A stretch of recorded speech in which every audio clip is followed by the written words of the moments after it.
In Vitro is a brand new 2025 science fiction thriller about a couple that live on an isolated cattle farm in the middle of nowhere in a not so distant future, where there's been a bit of an economic collapse of sorts, and so they've kind of had to resort to some extremes in order to keep their cattle business and livelihood going. Layla, however, begins to notice that something strange is going on around her at the farm.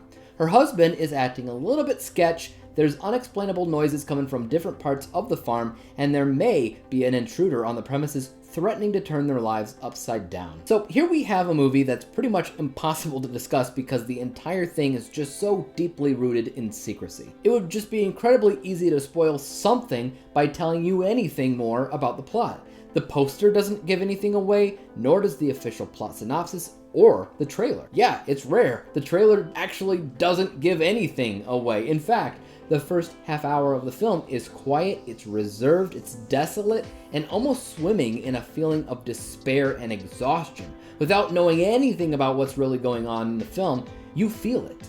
And it doesn't really try to explain to the audience what's going on. You just kind of have to follow around these people's actions in order to piece that together. Our main character, Layla, she's a bit on edge the further the film goes on. She clearly has no idea what's going on, so in essence, she's the audience, and we go on the journey with her to find out what's wrong, because obviously something is definitely wrong in the world. The film is shot very, very well. I love the bleak cinematography here, the extremely wide-angle shots of the setting of this farm in the middle of nowhere. It gives off this vibe that if you were to be in danger, there would be nowhere for you to run and nobody to hear you scream. It is terrifying to think about. The performances here by Talia Zucker as Layla and Ashley Zukerman as Jack are surprisingly solid, given how the entire movie basically rests on both of their shoulders alone. There's really not much more to the cast in this movie than that, so it's wildly impressive overall. I do have a bit of a warning though. The movie is slow. Very, very slow. I almost stopped the film a half hour in because not much was happening, and like I said, there is minimal exposition. It was literally just a couple of people on a cattle farm. I didn't fully understand why I was watching it, but my suggestion to you is if you're like me and you feel like turning it off, don't.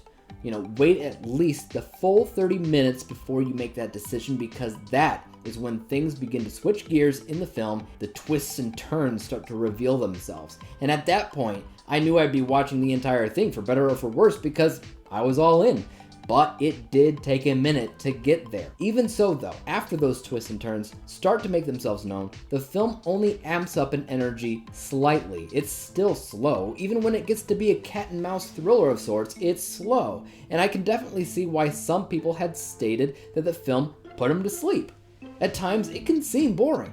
That's because narratively, it's not really anything that has a lot of new ideas or offers much of a difference in structure.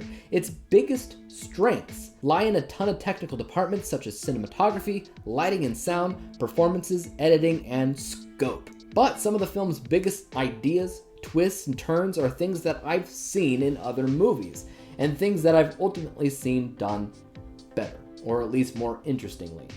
Again, pretty much impossible to delve too deeply into what's going on, simply because that would spoil you a bit too much on whatever, So if you're interested in what I'm even talking about, go ahead and check out the movie, because I'm personally interested in what your thoughts might be compared to my own. I'm going to give this a score of 63 out of 100 possible stars. For me, that is a letter grade of C, but maybe I'm just cranky. What do you guys think about this film? Leave your thoughts about it in the comment section down below. Do you love it? Do you hate it? And as for YouTube, you guys know what to do. The like, subscribe button, and bell to be notified when I come out with my next review, whenever and whatever that may be on. And until then, peace out.